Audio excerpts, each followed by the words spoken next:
모든 사람한테 이게 보행이 다 도움되는 게 아니라 주의해야 될 사람이 있습니다. 즉, 안녕하세요. 건강과 통증 채널 우리 유튜브에 들어오시면 많은 정보를 여러분한테 드리겠습니다.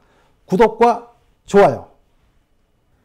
네, 안녕하세요. 연세신통TV를 시청해 주신 여러분 감사합니다. 오늘은 보행, 걷는 거에 대해서 말씀드리겠습니다. 우리가 요새 걷는 운동을 되게 중요시하고 걸으면 뭐 만병통치다, 모든 게 다 이제 걷는 게 중요하다라고 얘기합니다. 물론 맞는 얘기인데 모든 사람한테 이게 보행이 다 도움되는 게 아니라 주의해야 될 사람이 있습니다. 즉, 무조건 걸으면 좀 독이 되거나 몸이 조금 더 안 좋아질 수 있는 분들이 있어요. 그래서 이런 부분을 제가 오늘 설명드리겠습니다. 끝까지 잘 들으시고 혹시 자기가 이런 부분에 해당된다면 이런 부분에 대해서 파악을 하고 어떻게 운동해야 될지를 한번 제가 설명해 드리겠습니다.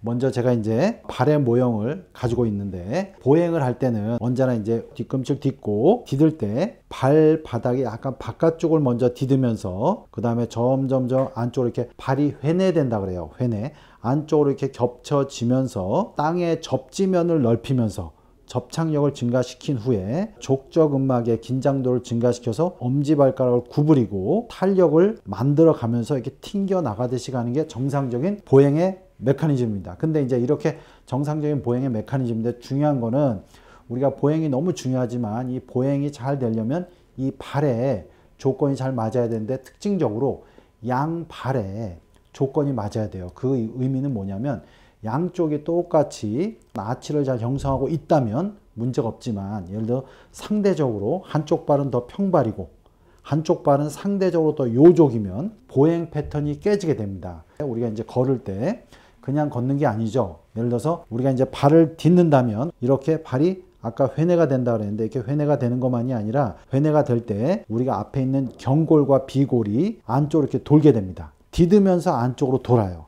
이렇게 도는데 한쪽이 더 평발이면, 더 회내가 많이 된다면 더 많이 돌게 됩니다. 그러면 이제 반대쪽은 상대적으로 요족이라면, 아치가 더 높다면 그쪽은 덜 돌게 되죠. 이 돈다는 의미가 뭐냐면 이 경골과 비골만 도는 게 아니라 위로 올라가면 대퇴골, 우리가 허벅지도 돌게 돼요.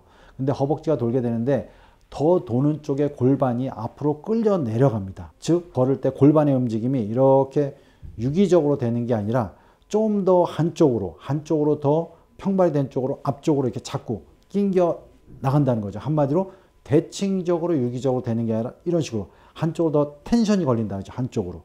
그러니까 이게 자기도 모르게 부지불식간에 그렇게 되면 우리가 척추를 따고도 좌우의 밸런스가 자꾸 틀어지게 됩니다. 그래서 우리가 척추를 만져주면 척추의 기립근이 좌우가 기립근의 긴장도가 차이 나는 경우는 거의 대다수가 골반의 밸런스가 안 맞고, 골반의 밸런스가 안 맞는 경우 중에 이렇게 발이 양쪽의 보행 패턴이 안 맞는 경우에 문제가 됩니다.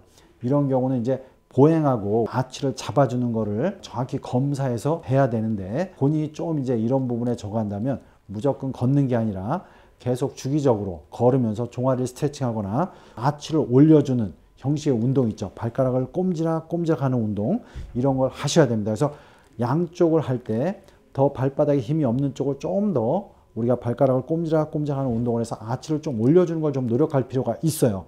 그리고 이제 이거로 충분히 다 안 되는 경우 당연히 보조적으로 적절한 신발과 아치를, 대칭적으로 뭐 아치를 높일 수 있지만 상대적으로 한쪽이 많이 무너져 있다면 그쪽만 올려주는 게 또 중요할 수 있어요.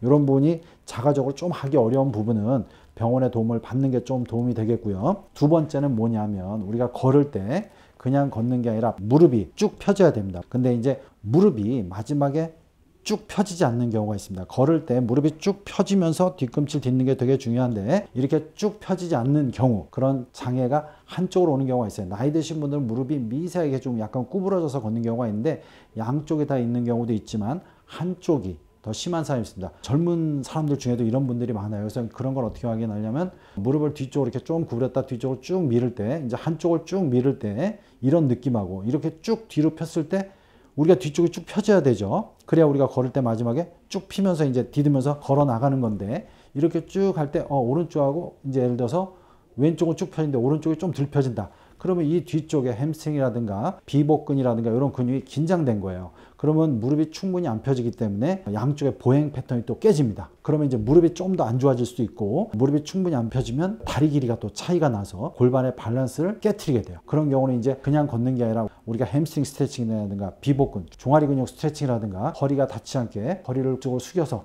햄스트링 스트레칭을 한다든가 평상시 그쪽을 많이 스트레칭해서 양쪽의 무릎에 조건을 맞추는 게 되게 중요하겠습니다. 마지막으로 골반의 문제를 얘기해야 되는데, 우리가 골반 변형은 몇 가지로 나눌 수 있어요. 그래서 제가 지금은 이제 골반 변형 1을 얘기한다면, 골반이 이렇게 종이짝을 비틀듯이 이렇게 틀어진 경우, 골반이 이렇게 앞쪽으로 틀어진 경우는 다리가 좀 길어지고, 뒤쪽으로 좀 상대적으로 나온 부분은 다리가 짧아집니다. 그러면 이제 다리 길이가 차이가 나게 되면 골반의 높이가 차이가 나는 거죠. 자, 그러면 골반의 높이가 차이가 나면 당연히 척추도 이렇게 틀어지고 이런 식으로 되는데, 이런 상태에서 지속적으로는 보행은 골반 근육의 비대칭과 척추 근육의 좌우의 긴장도를 오히려 안 좋게 만듭니다.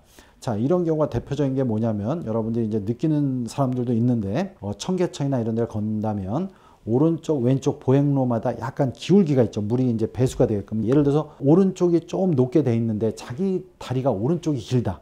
그러면 이제 그렇게 걸어갈 때 되게 불편하게 느끼시는 분이 있습니다. 실적으로 보행로도 오른쪽에 놓고 자기 다리도 오른쪽이 더 길다면 몸은 좀 더 오른쪽에 부하는 많이 걸리고, 왼쪽은 좀 다리가 디딜 때 더 아래로 내려가야 되는데 그런 조건이 안 맞기 때문에 좀 불편해져. 그래서 이렇게 다리 길이의 문제 때문에 또 영향을 준다는 거죠. 그래서 자기 골반 상태에 따라서 골반이 많이 틀어진 사람은 다리 길이가 많이 차이가 나고, 다리 길이가 많이 차이가 난 상태에서 보행을 하면 무리가 됩니다. 그래서 이런 경우는 또 흔히 리프팅이라 해서 한쪽 발에 좀 더 높이를 올려서 걷는 방법이 좋습니다. 우리 병원도 그런 걸 다 이제 검사해서 맞춰주지만, 이런 식으로 올려줘서 다리 길이를 일단 맞춰놔서 골반의 높이를 맞춰놓으면 실제로 보행할 때 상당히 편하게 되죠.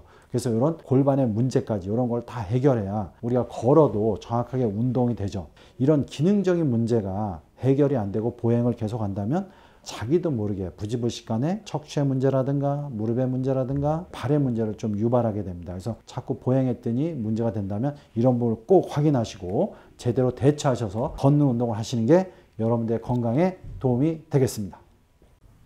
연세신통TV 여러분 구독해 주시고요.